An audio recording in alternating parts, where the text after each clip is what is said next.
Where am I?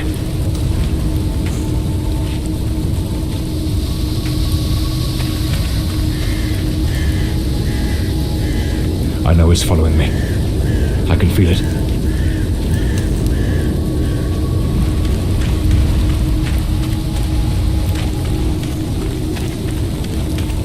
I shouldn't have taken such a risk.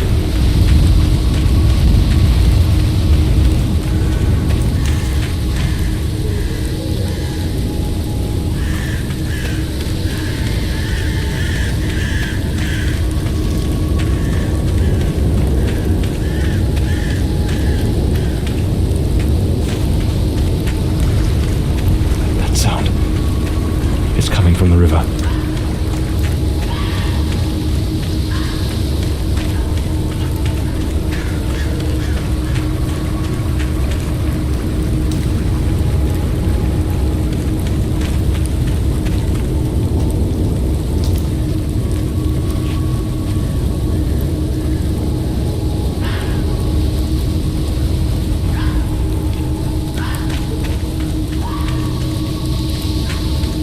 If it catches me, it will show no mercy.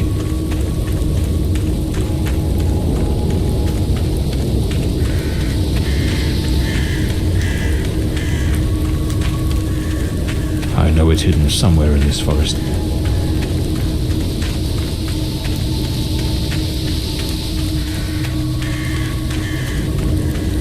I should be able to see its light soon.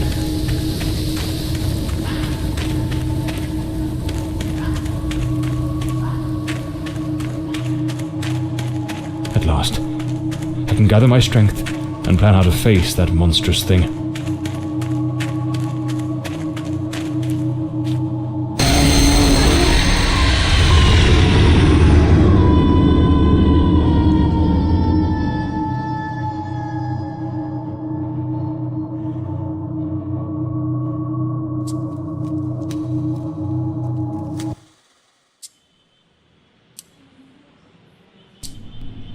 The name's John Morley, private detective, and today is a momentous day.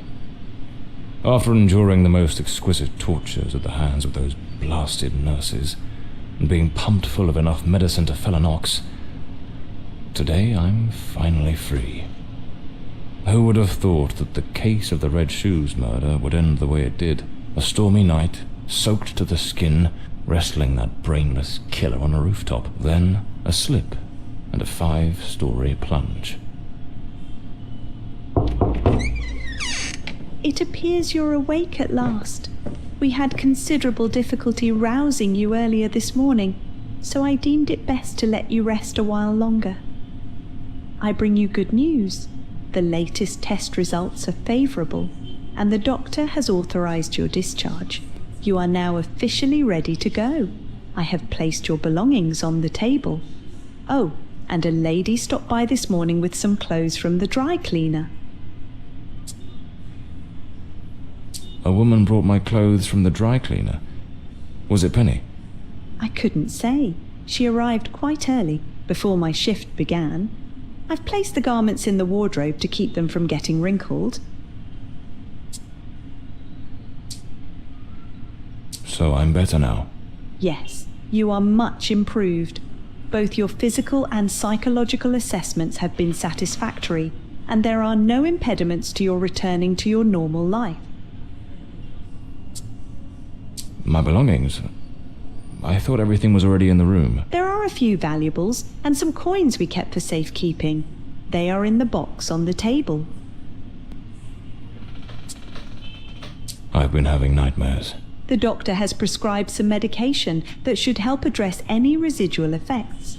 This should assist in alleviating your nightmares. Now, if you'll excuse me, I have other patients to attend to. I wish you all the best.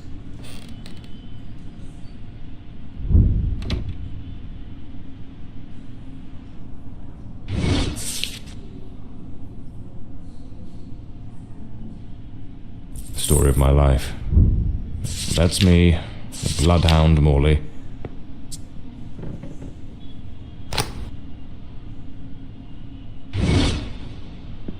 I better get dressed. Blimey, what a fool I took onto that Blimey, it's nearly noon.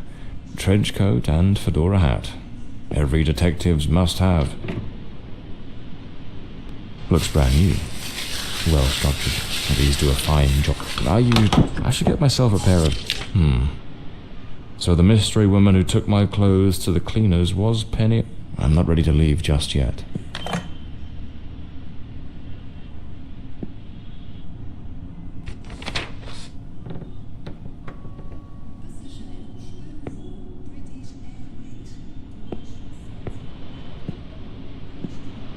There's notes from Penny. Damn it, Penny. Rainy and overcast. Typical London weather.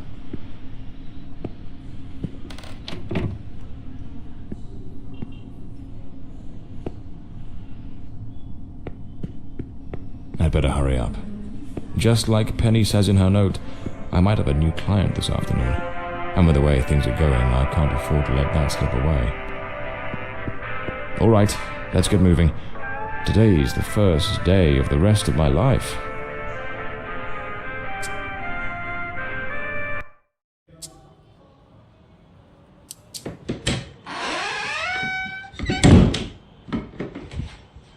Back again.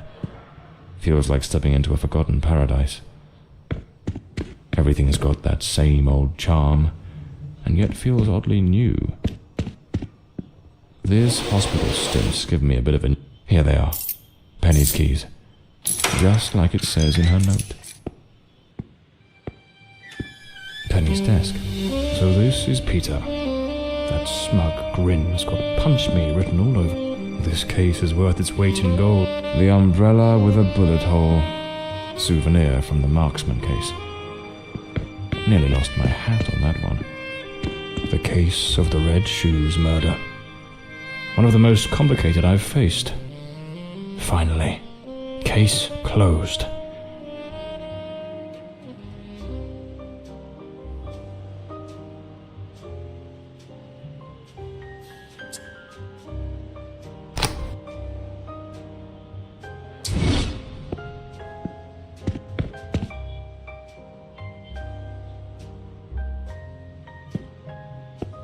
My files. Even the coppers missed it. The slant on the letter E. That's what gave away the murder weapon from the cadaver collector case. Nasty business, that one. My desk. Strangely tidy. Normally it's buried under papers, notes, bits of evidence. Penny must have wanted to leave everything spick and span before she walked out on me. Another one of my cards. But this one has my last name circled. The drawer. It's locked.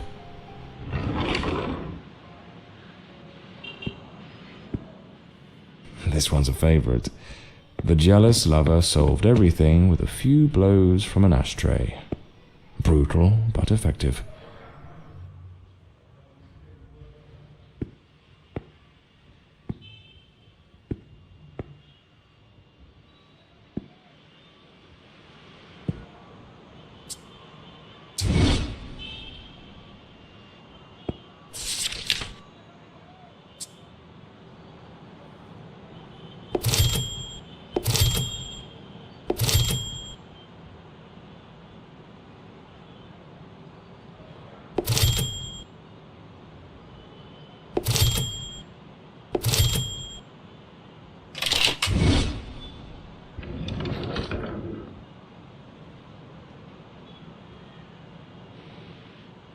The Scarlet Page. I trust Penny didn't go snooping through my things while I was away. Oh, my apologies, madam. I didn't hear you come in. I was a bit distracted. Good afternoon, Mr. Morley. I trust your assistant informed you of my visit as promised. My apologies.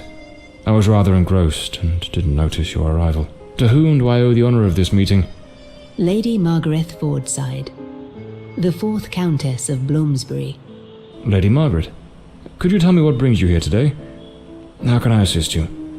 I shall endeavour to be as candid as possible. 20 years ago, when my daughter was just 18, she was brutally murdered. It happened at our family estate, Bloomsbury Manor. Someone slipped into the house unnoticed, and upon reaching her room, delivered 5 fatal stab wounds to her chest, lungs, and heart. The police, eager to close the case, hastily blamed and condemned 2 violent thieves who clearly had nothing to do with her death. The investigation was closed, and justice was never served. I am prepared to offer you £30,000 if you take on this case, and a further £30,000 if you can solve it and bring the true killer to light. Tell me, Mr. Morley, will you accept this case? I understand your distress, Lady Fordside. But before I commit to anything, might I trouble you with a few questions? By all means, Mr. Morley. Ask whatever you must.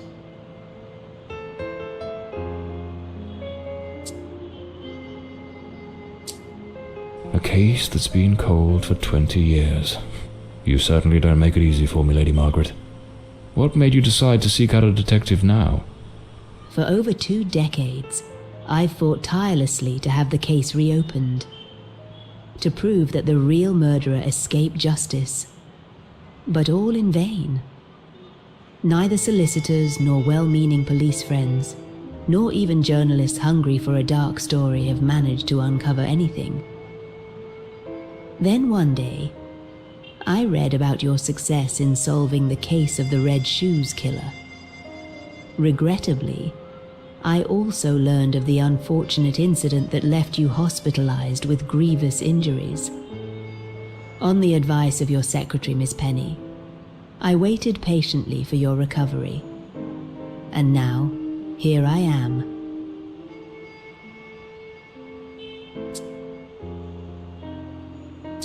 Tell me about Bloomsbury Manor. Do you still reside there? After Elodie's death, I abandoned the estate. I couldn't bear to remain there, to live within those walls. Even now, when I visit the manor, it still feels as though I can hear her footsteps echoing through the halls, her voice humming that old melody, the delusions of an old woman who has mourned her daughter for far too long, Mr. Morley. No mother should ever have to bury her child. Should you accept the case, Bloomsbury Manor would likely be the best place to begin the investigation. I shall not impede your work, as I now reside at Bedford Square, in the heart of the city.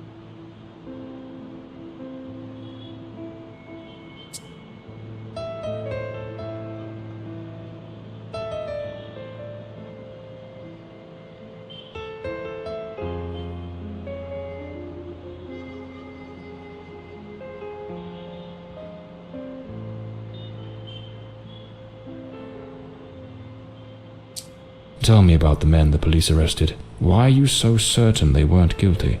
2 days after the murder, the police arrested a pair of violent thieves who were terrorizing the county at the time. Though they swore their innocence in my daughter Elodie's death, their criminal record completely undermined their defense. Seizing the opportunity, the police locked them away for their other crimes, and the case was closed. But what has always struck me as suspicious is that nothing was stolen on the night my Elodie was killed. If those thieves were truly the culprits, why would they murder her and then leave without taking a single piece of silver? It doesn't add up, Mr. Morley. Tell me, were there any witnesses? Did anyone see or hear anything? It happened at midnight. The house was practically empty at the time, with only a few servants and a guest who was sleeping in the west wing. I was the only one who might have heard something, as my room was next to hers. Unfortunately, I had taken a sleeping draught and fell into a deep slumber. It is a decision I shall regret for the rest of my days. Well, I believe I have all the information I need to get started. I accept the case and will begin the investigation immediately. I'm pleased to hear that. My butler will bring you the £30,000 tomorrow morning. Now, if you'll excuse me, I have matters to attend to. Once you uncover the culprit, contact me at once, and I shall promptly deliver the remaining £30,000. Please, Mr. Morley, unravel this harrowing mystery that has tormented me for so long.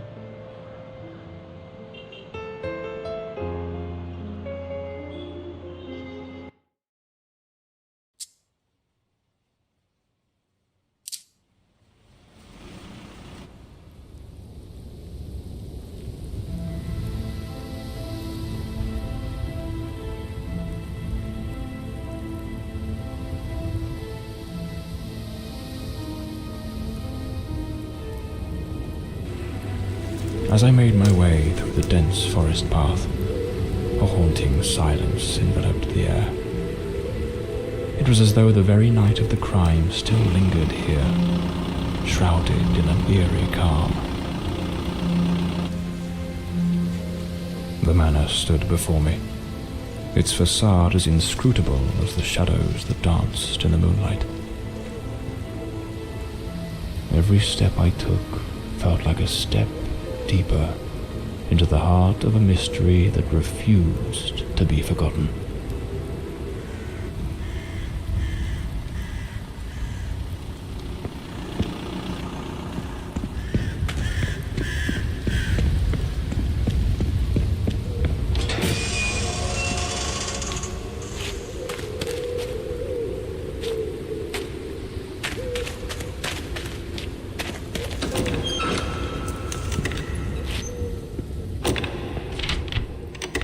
Not a sound. The stillness feels heavy. Like it seems Elodie had a passion for art, but her style wasn't exactly well received. Disturbing from the looks of it.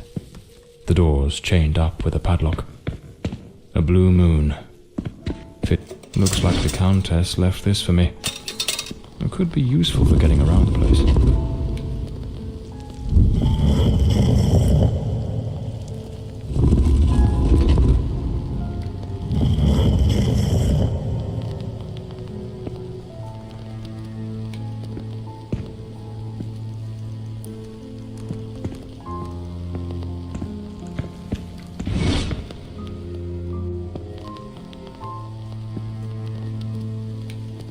Looks like this is the Fordside family book, showing some of their ancestors.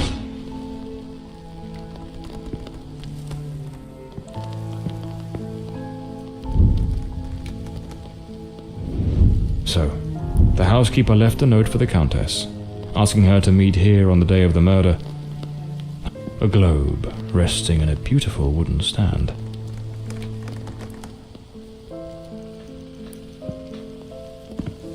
An empty envelope. Lipstick stains.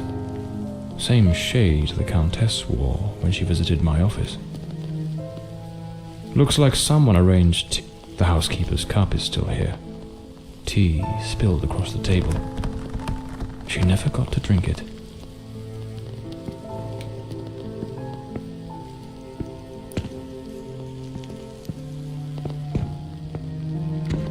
The lock has been concealed. Another painting by Elodie. There's something deeply disturbing about her work.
The Fordside family crest, a rampant dragon, a time-honored symbol across European heraldry. 2 chairs, one of them knocked over. It seems they met here, but something went wrong during the conversation.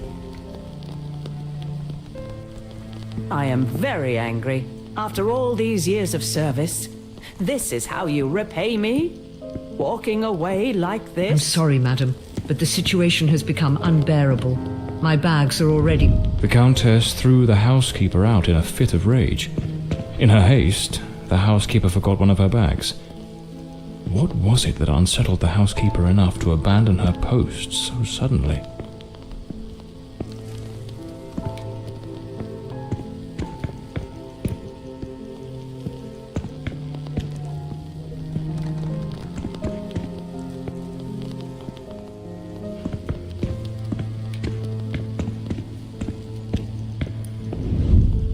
Lady Fordside, still seething, burned something in the fireplace.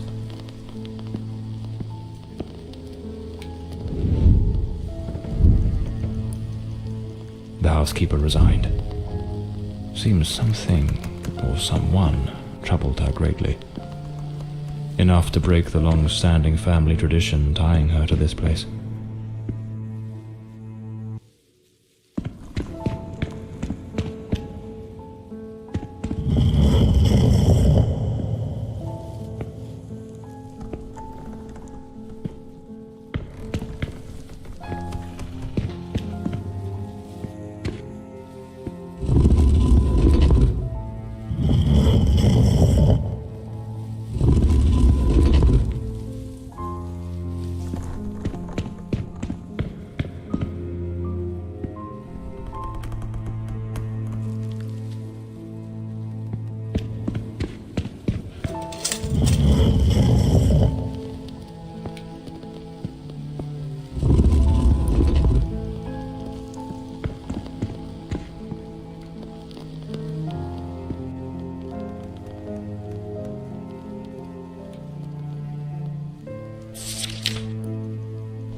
This must have been some sort of private... Elodie was committed to a Lady Margaret and a young woman.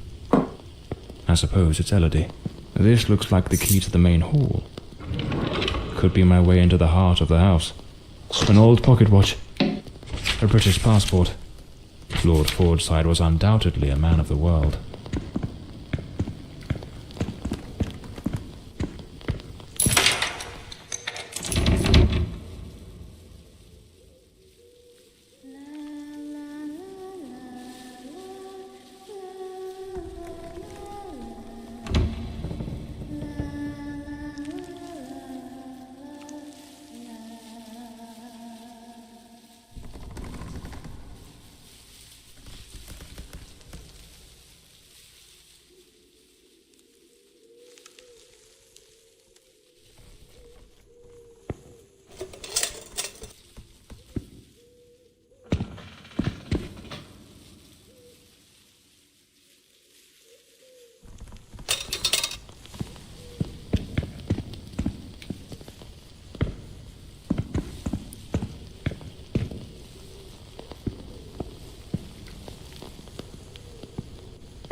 Layers of dried oil. A grand ship on the...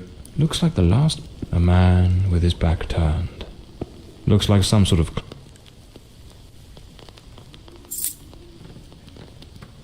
Lady Margaret took special care to secure the house, restricting access to certain areas.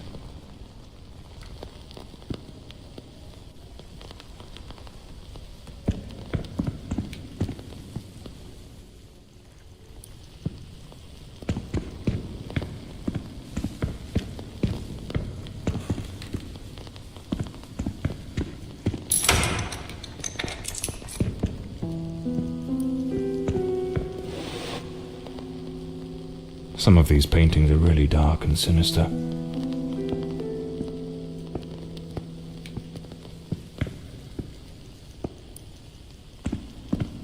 This looks like Elodie's diary. Let's see what her last entries reveal.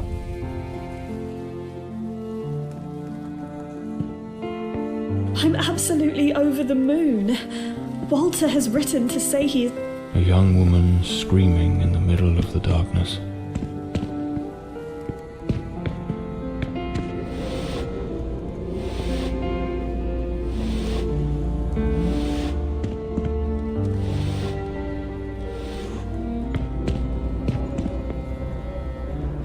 It's not. This must be the Countess. Looks like a commercial seaman's yearbook, listing ships and those poor souls.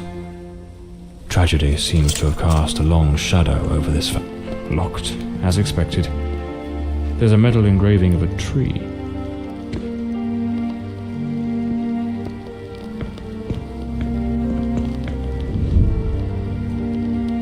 I'm so happy. Walter has finally arrived. I must admit, I am utterly captivated by him. I invited him to visit, and he gave me his word he wouldn't fail to come as soon as he was able to leave. And now he's finally here. I can scarcely contain my joy. It feels as though all the darkness has faded away.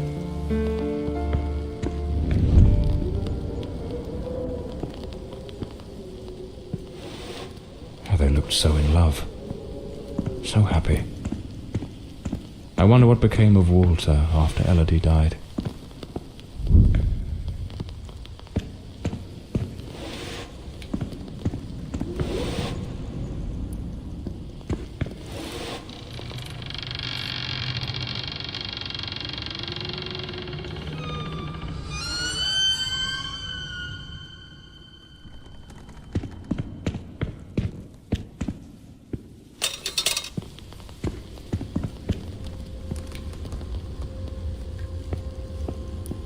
A boarded-up door.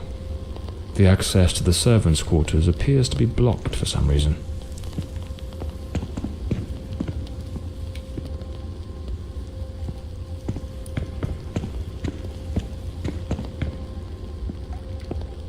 Something definitely happened here. Was it a struggle?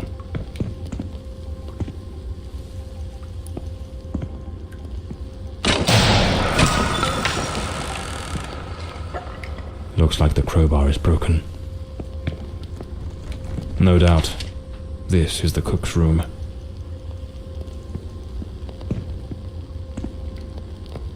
A doll pierced with an... The young maid was an avid fan of actor Valentin Rudolph. What a collection of posters from his films. A backgammon board. One of the oldest board games. Miss Marva apparently knew her way around the tarot. What a dreadful spread. And what a chilling omen it revealed. Evil approaches. It will bring death, and lay ruin to the house and all who dwell within.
A good way to motivate the staff.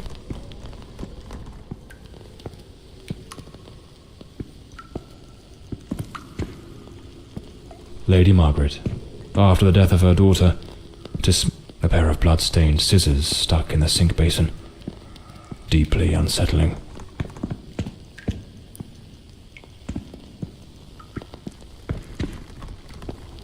A silver knife is missing, and it's nowhere to be found. Likely taken by the same person who caused all this destruction. Is there someone else in the house?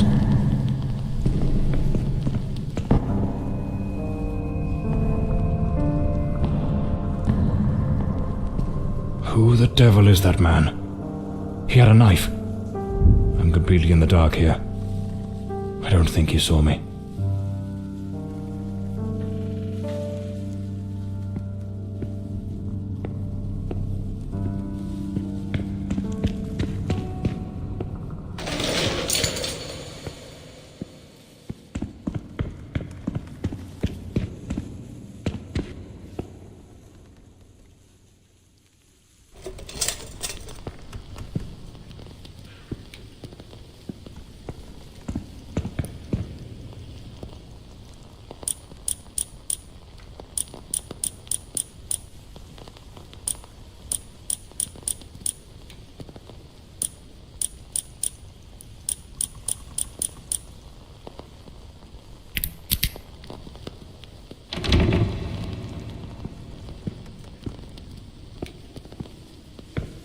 Another boarded-up door.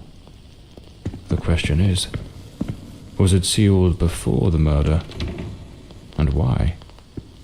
This must be Walter Brandon's room. The diary of Walter Brandon. A compass and a sextant. An empty bottle. It smells of good rum.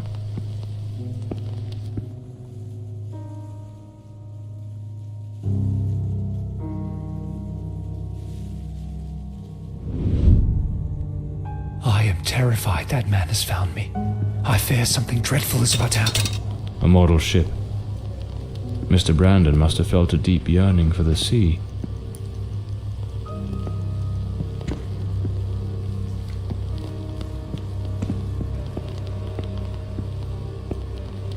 The painting of a ship, unmistakably in Elodie's style.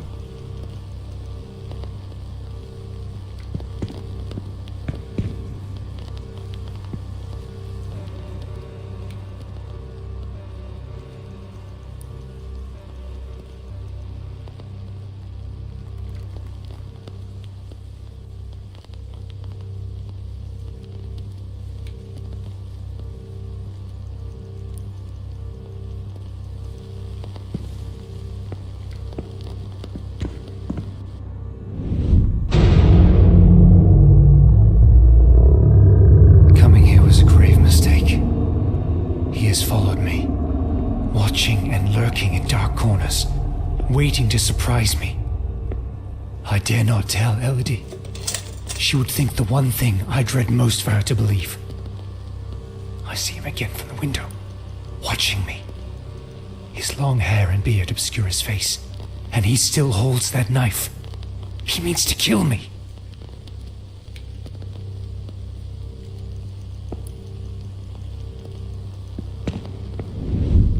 I am losing my faculties. It is best I return to the ship. Everyone seems to be conspiring against me. The housekeeper despises me, accusing me of misconduct. Perhaps I'm not a man of refinement, but I know what respect is. Yet this morning, as I woke from my rest, she was enraged with me. It was of no use to tell her I had slept peacefully. An external maid who comes to clean was crying and accusing me of having approached her in an unseemly manner. I would never do such a thing. I am a sailor, a man of the world. I know how to conduct myself.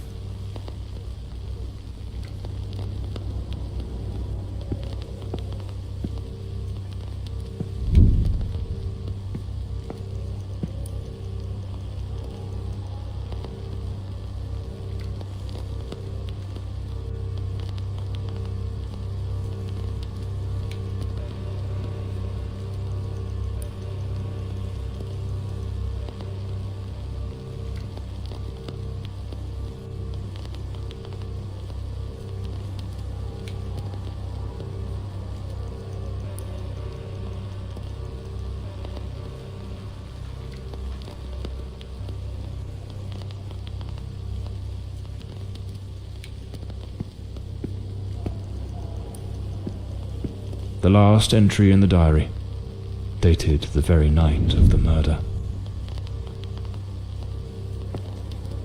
My beloved Elodie, why can you not believe this poor sailor who only wishes to love you? I have left everything behind. My ship, the sea, all my world, just to be by your side as you asked me to. Damn it. I can hear the man with the knife coming up the stairs from the hall. I need to hide. Walter was terrified. What in the devil was happening here? It seems this trunk was all Walter owned. I should take a look at it.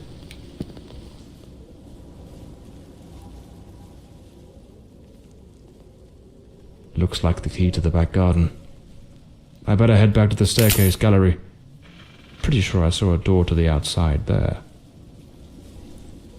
A photograph of Elodie. No doubt Walter cared for her deeply.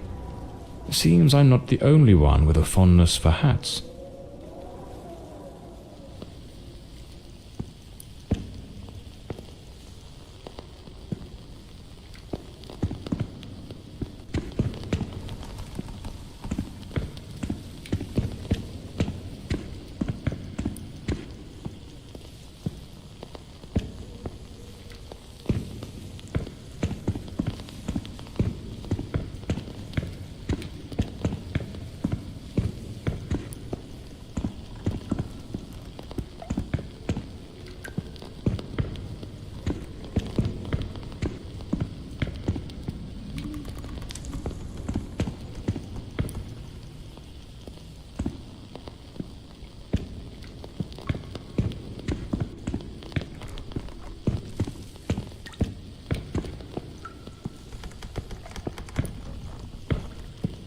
Some of these tools have been bent, likely trampled over.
at that old fountain in the garden, now little more than a basin of stagnant water, one can still make out the faint impressions of bloodied hands.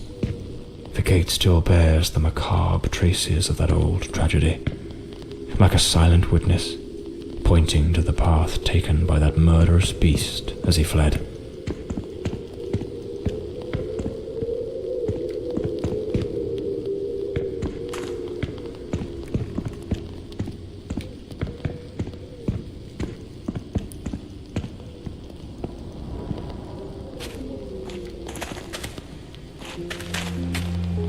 Here's the missing kitchen knife. Undoubtedly the murder weapon. A filthy coat. Despite his injuries, the killer rid himself of anything that might incriminate him before fleeing the scene. This ought to do the trick for that boarded-up room upstairs, just by Walter Brandon's room.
Unlabeled a sharpening wheel.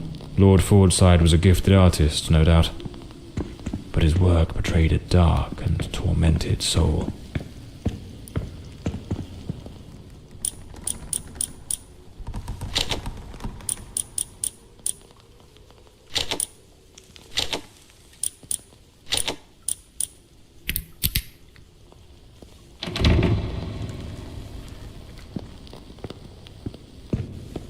The door is locked. I'll need to find the key.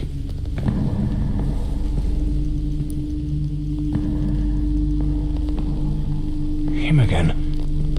Who the bloody hell are you?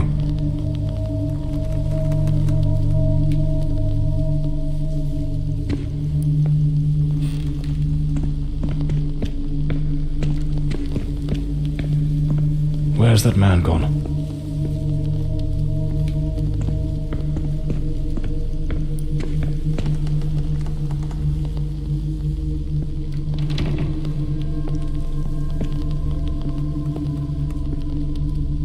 This room looks like it belongs to a woman. Seems it's a damn fine bottle of wine. The bed is made. The Countess hadn't yet gone to bed on... This is a nightmare. I am deeply concerned for Elodie. The housekeeper has long been warning me about Walter. I have made some inquiries, and nothing is as it seems. Elodie remains blissfully happy with him in the house. I am at my wit's end. Since her return from the sanatorium, she has been positively radiant, a true beacon of light. They go out together and seem to have a splendid time. He appears very close to her. This is in stark contrast to the picture painted by the housekeeper, which is a complete contradiction.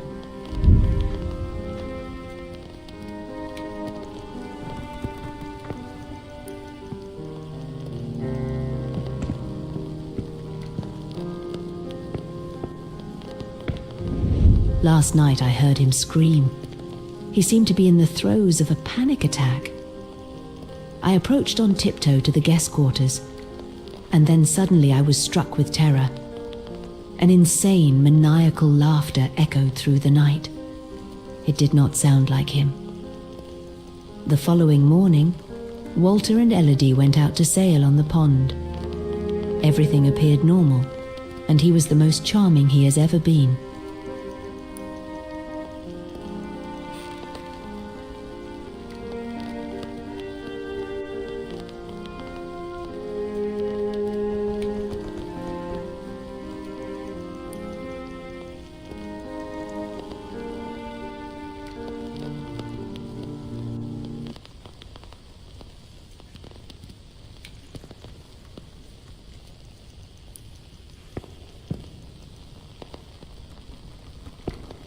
Something made of glass has shattered here.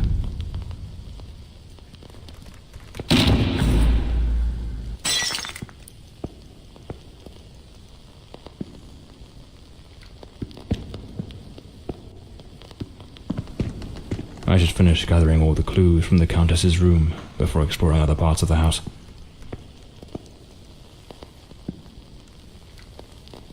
The fireplace tools, all knocked over on the floor, and unless my eyes deceive me, the poker appears to be missing. Oh my god, Elodie!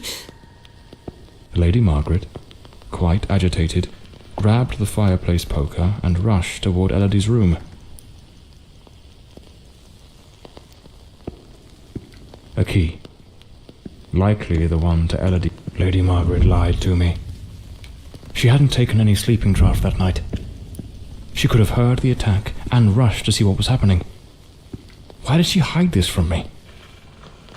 The more I investigate, the more convoluted it all seems. I should head to Elodie's room to search for answers. A rag doll tossed on the floor. A pool of dried blood.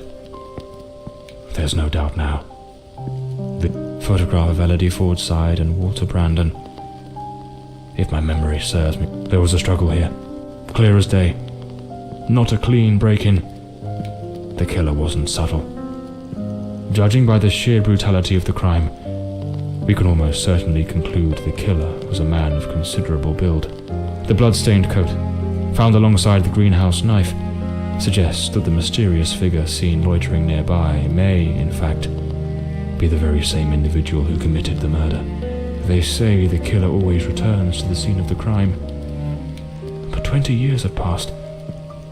Why now? Let's attempt to reconstruct the events, just as they might have unfolded that night, and try to understand precisely what happened.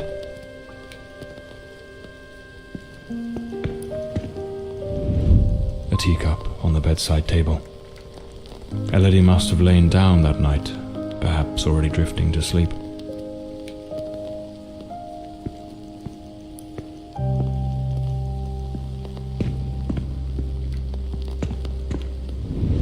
The door's lock, completely broken, indicates someone forced their way into the room, likely startling Elodie awake. Elodie tried to flee, but the killer cornered her near the vanity. She lost her balance and fell, breaking the dresser and chair. The killer dragged her to the bed against her will. In the struggle, one of the vases fell from the mantelpiece. On the bed, the killer stabbed her mercilessly, again and again, staining the sheets with blood.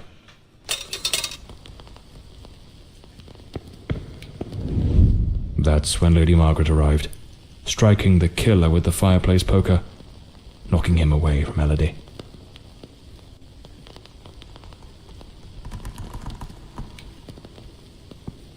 Wounded, the killer fled the scene, but it was already too late. Elodie was already dead.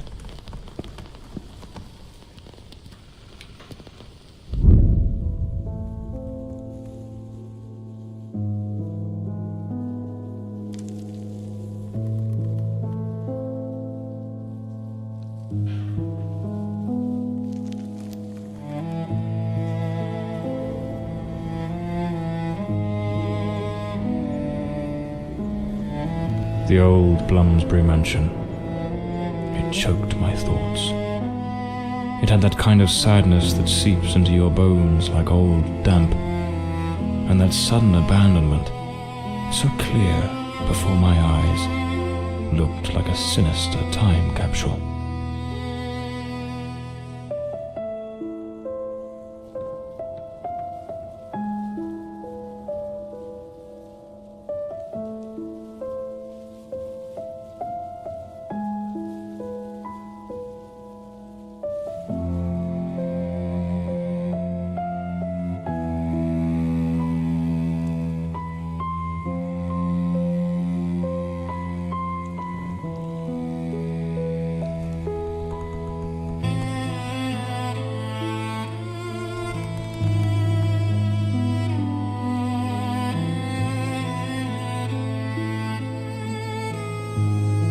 thing was certain. My next move was to dig up answers about the man with the knife, and about Walter Brandon, the sailor from Westland Asylum, an old, forgotten sanatorium that, 20 years ago, was the scene of a meeting between Elodie Fordside and that Brandon fellow.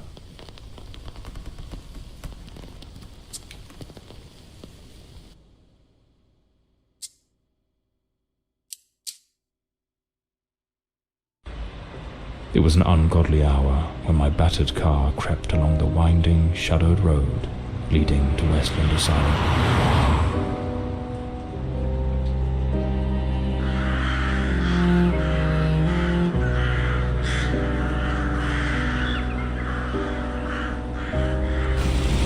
But what I found upon arrival was disquieting. The building, forsaken for more than a decade, remained illuminated. Was it some ancient emergency system defying the passage of time? Or was someone awaiting my arrival? The front door, sealed shut. As expected. Nothing's ever straightforward, is it? I'll have to find another way in.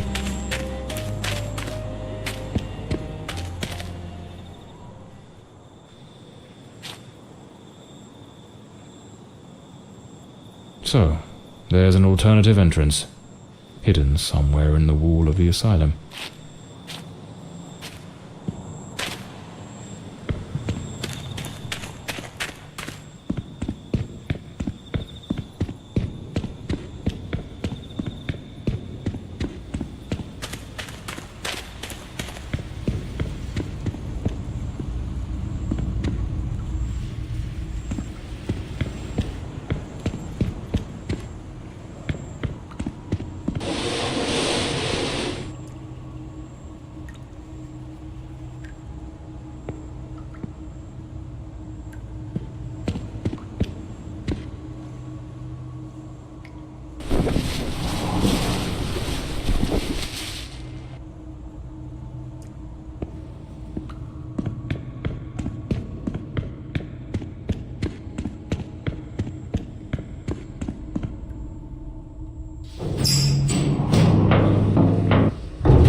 Bloody hell, it's pitch impossible.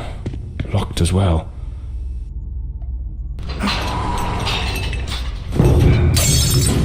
Damn it. The lantern. It's broken. I'll have to manage without it for now.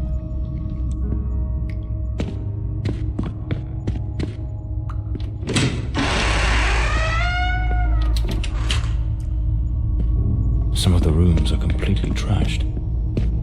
I didn't expect the asylum to be in such a state of decay. May, the nurses were genuinely concerned about the aggression of patients. Westland Asylum was a top place in its good old days. The girl? How is the girl? You mean Miss Elodie Fortside? Don't worry, that bloke didn't lay a finger on her. But you took quite a knock. This is going to smart.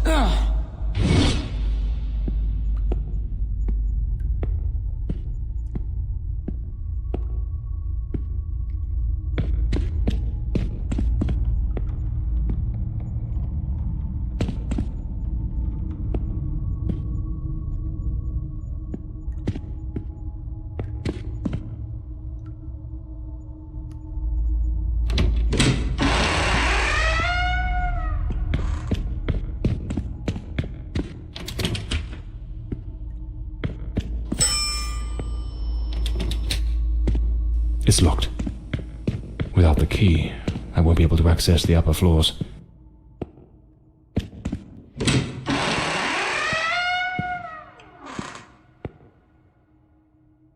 This file cabinet is now empty. Yep. I need to find Dr. Sheridan's office.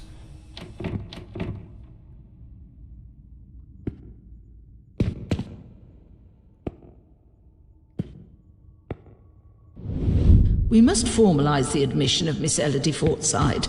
I have her file here. That girl? What do you think of her? I don't quite know.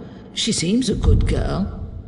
I do hope she recovers soon. I know what Dr. Mulder thinks of her. Oh, don't be wicked. You cannot tell me you haven't noticed. Have you seen the way he looks at her? Shh, hush now. Someone's coming.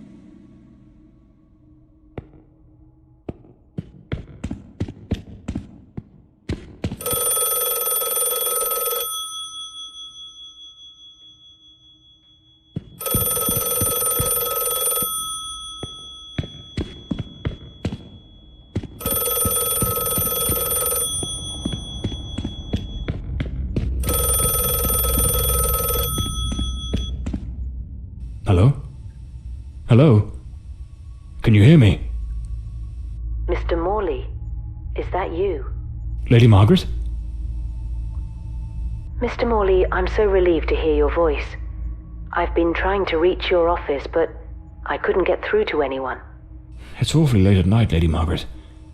How on earth did you know I was at Westland Asylum? Well, I was already in bed, truth be told.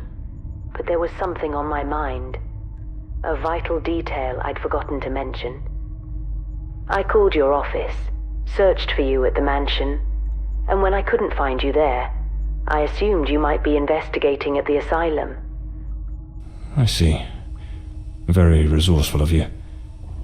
Now tell me, what is this detail of such importance? Oh yes, of course. I almost forgot. You see, the truth is, I'm afraid that you're not alone. What the devil does that mean? Hello? Lady Margaret?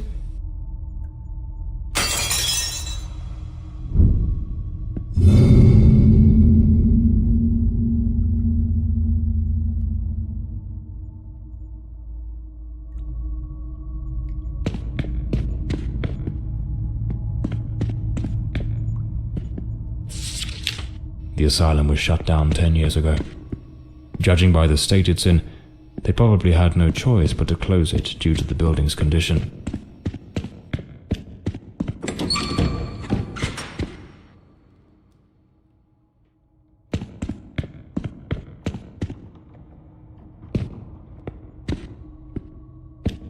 Is someone there? Damn it. I've got a bad feeling about this.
Reclassified after initial misidentification.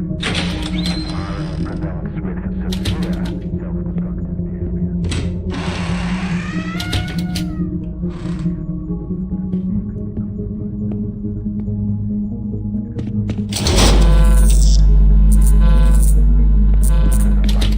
psychological overwhelming despair. Leave her in a perilous.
the shivers.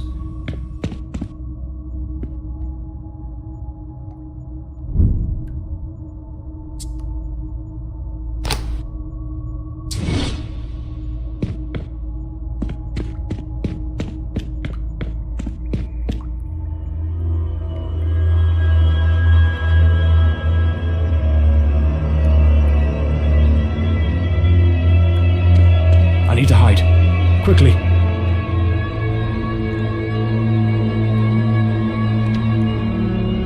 I can't hear it. Could it be gone?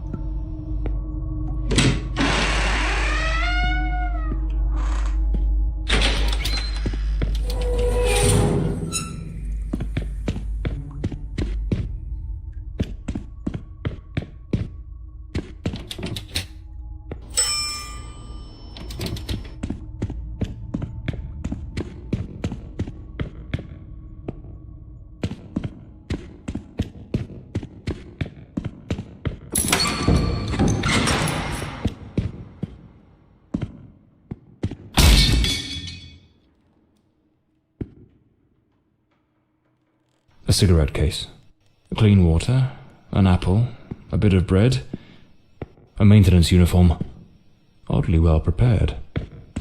Not a speck of dust on it. Looks like someone's been coming through here. Perhaps this is what Lady Margaret meant in her call. Or was she trying to warn me about something else?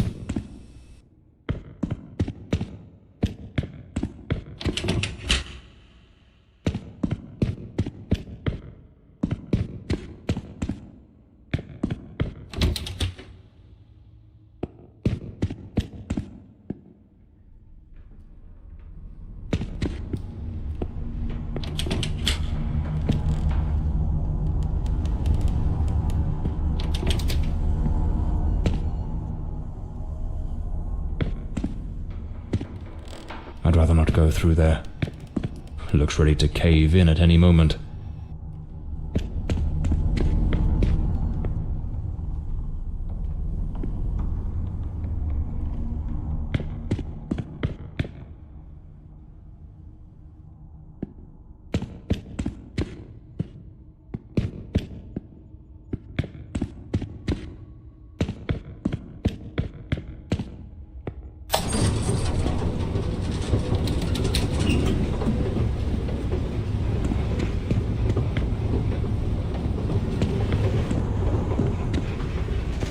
It is Dr. Sheridan's office. This is what Elodie's record. Patient at the sanatorium. Wait. No, it can't be. There he is, in the photo. Nothing of interest here. Strange.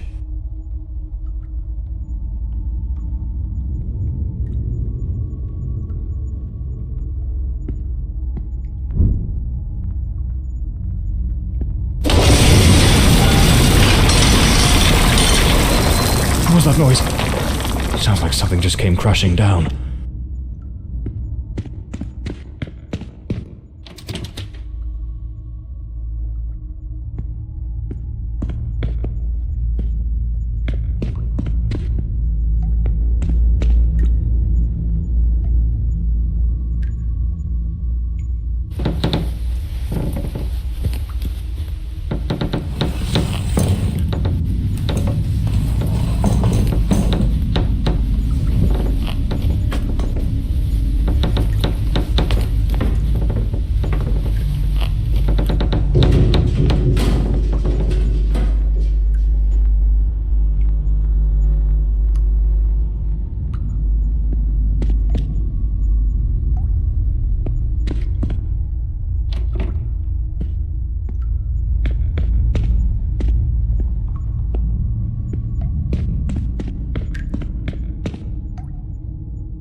Patient recording, Elodie Fordside, February 3rd, 1922. Daily record number 23. Let us begin. How are you feeling today, Miss Fordside? I feel well. Elodie, we have discussed this before. If you do not tell me how you truly feel, we will make no progress. I feel a little sad, perhaps. I am alone here. I miss my mother and having company. So much time with nothing to do makes me think of things I do not wish to think of. I see. Listen, Elodie. I believe you are looking at this the wrong way.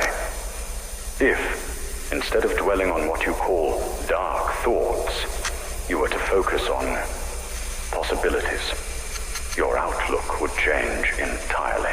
A young, beautiful woman such as yourself should look to the future with excitement. Think of all the adventures that lie ahead. Your family, your career as a painter. Perhaps even finding a man. A man of good standing. One who could protect you from your demons. A man? Tell me, Elodie, is there no man who stirs your heart? What in God's name do you think you're doing? Miss Fordside, you may go. We shall continue later. Very well. Have you lost your mind? Where is your professionalism? Do not presume to judge my methods with your oh-so-righteous reading therapy. Methods? The entire hospital is whispering about you. She is a patient, Dr. Mulder, and she is mentally unwell.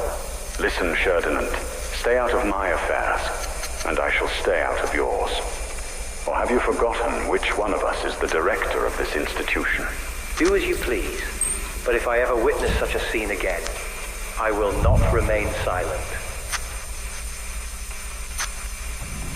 Damn fool.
The adventures of Walter Brandon, the intrepid captain of the Stella Maris, braving the treacherous South Seas.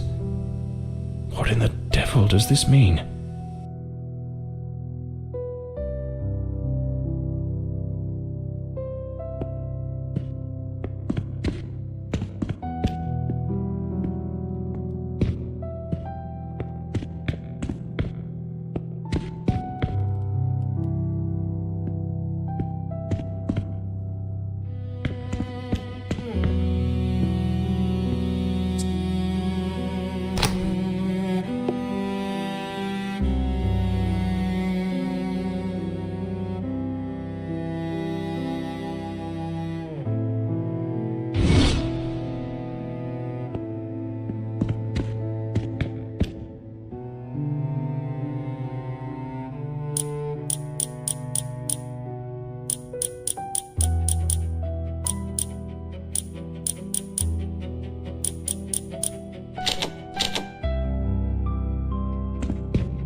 A ship's old helm, tied to the bed, as if it were the quarterdeck of a vessel. This must be the key to the attic. That hospital screen is positioned like the sail of a ship. Stella Maris. That was the name of the ship captained by Walter Brandon. This room is the room of a madman. The entire space is arranged as if it were the deck of a ship. Did that man truly come to believe he was a character in an adventure book?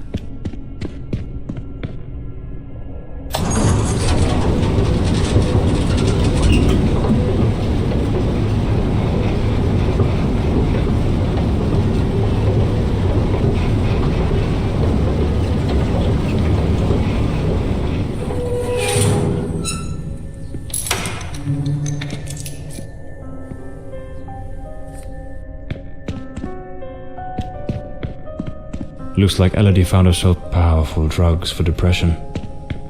Anxiolytics. The girl improved, but it seems the doctors were baffled by her mind. Elodie found painting, and with it, a way to spill the shadows that crawled through her mind.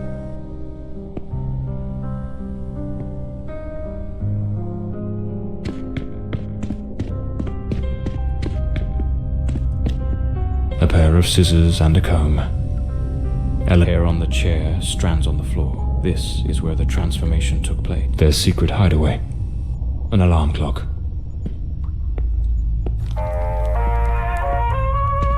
Most likely, they used it to slip back. She remade patient 1365 in the image for a while. They managed to keep their affair in the shadows, far from the eyes of doctors and nurses.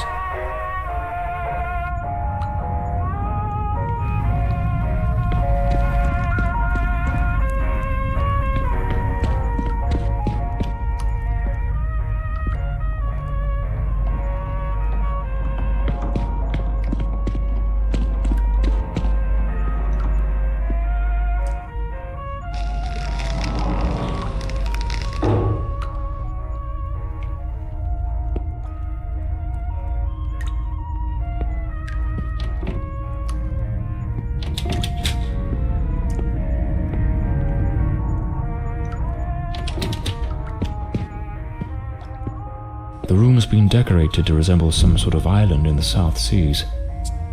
Of course, I should have guessed. She pulled him into her world.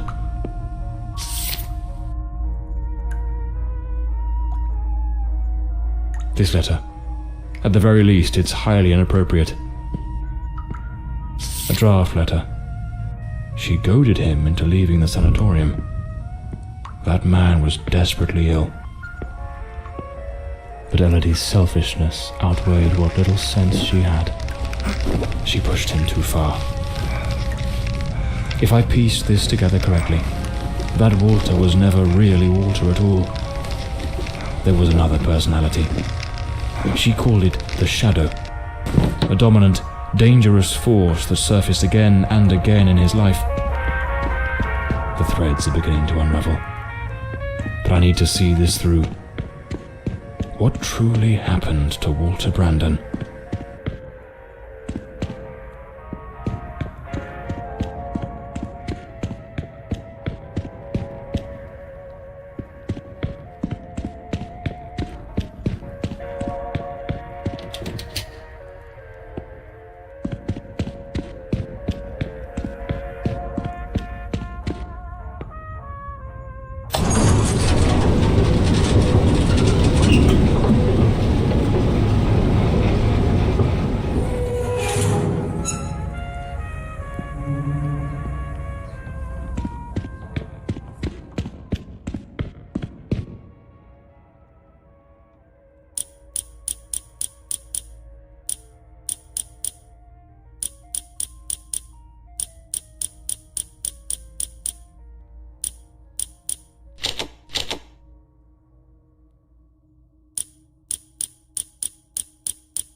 Patient number 1365 returns after an absence of 4 months. He's in a state of utter disorientation, perspiration pouring off him, and good heavens, there's a severe wound to the skull. His clothes and hands are covered in blood, and it doesn't appear to be his own. He cannot recall his name, nor anything that's happened during these past months. Seems to have found his way back here more by some strange instinct than by memory itself. The personality once known as Walter has vanished entirely, as has the entity we refer to as the Shadow, though given his nature, I cannot say with certainty it isn't still lurking beneath the surface. We have treated cases of dissociative identity before, but never one such as this. His appearance, his voice, even his build and weight change quite drastically. Now he looks frail, gaunt, empty, as though there's nothing inside, as though he were but an empty shell, waiting to be occupied. His condition calls for far stricter supervision. This institution is no longer equipped to care for him. I am ordering his immediate transfer to St. Dymphna Hospital. Dr. Former, a specialist in matters such as this, will take him under his care. As I near the end of my tenure as director, I must see this case brought to a decisive close. The blood upon his hands, the emptiness in his eyes, all point to an act of the gravest kind. One his mind appears to have erased entirely. God help us, if the Shadow should ever wake again.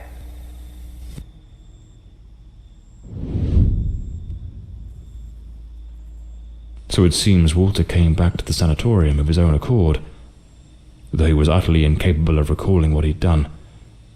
They moved him to St. Dymphna's Hospital. Could he still be there after 20 years? What became of him? I'll have to follow this lead.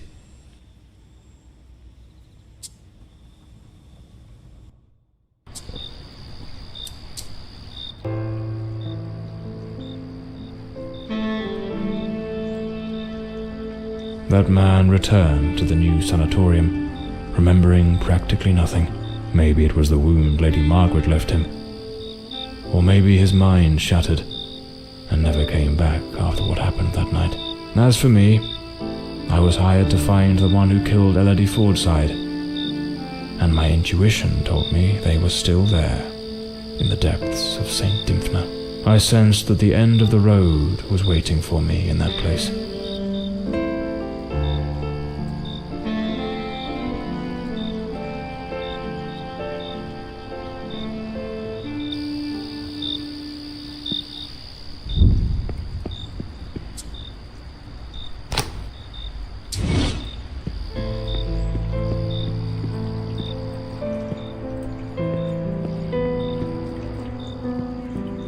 Very well saunter in through the front door as if nothing's amiss. I'll need to find another way in.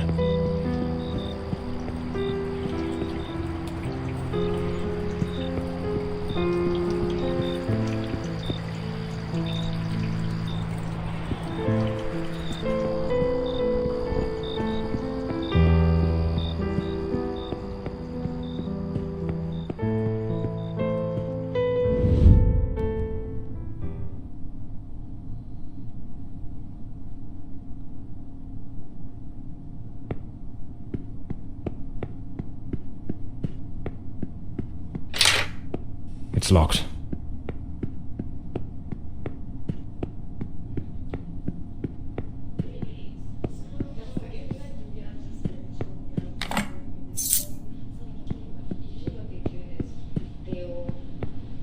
The night shift nurses are behind this door. I need to find another way into the hallway to the rooms.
John Morley and the case of the red shoes. What the devil does this mean? Lady Margaret. That fateful night, I was startled by the noise. Those wretched cries of agony from dear Elodie. I rushed to her chambers, and there you stood, stained with the blood of the one soul I cherished above all others in this world. The housekeeper had warned me, but I turned a deaf ear. Elodie was finally happy, even amidst your incessant bouts of volatility. Yet, with the passage of time, your demeanor darkened. More and more frequently, that sinister presence lurking within you began to surface, each appearance more violent than the last. Elodie no longer gazed upon you with the starry-eyed affection of a smitten young woman. The atmosphere in this house grew suffocating, fraught with an unbearable tension. That very afternoon I spoke with her. She had resolved to end your engagement. You seemed, or so I dared hope, to have accepted it with grace. But that night, that very night, you ended her life in the most savage manner imaginable. I threw myself upon Elodie, desperate to save her, but alas, it was far too late. Months later, I learned you had returned voluntarily to the sanatorium. I sought answers and immersed myself in understanding the afflictions that plagued you. Dissociative identity disorder, they called it. A condition in which one might host multiple identities, each vying for dominion over the body. But the man confined in that bleak institution was not the shadow, not the fiend who had stolen my daughter. No, he was but the shell, the hapless vessel. And I yearned to find the true culprit, not the facade, the murderer himself. Thus I devised my plan. I came to visit you, and just as Elodie had done, I crafted a new role for you, a new identity to inhabit. I brought books, personal artifacts, penned letters as Penny. I leased an office and prepared every detail meticulously, down to the smallest thread, for your return as John Morley. Everything had to be flawless. And why, you may ask? To make you remember, to awaken the shadow, to summon forth the murderer from the abyss of your fractured mind. John Morley is a good man. Walter Brandon was a spirited young sailor brimming with love for Elodie. But the shadow was a merciless, unrepentant killer. I wanted to destroy the murderer who had stolen my daughter. But I could never bring myself to harm an innocent man. My obsession, my singular purpose, was to awaken the shadow.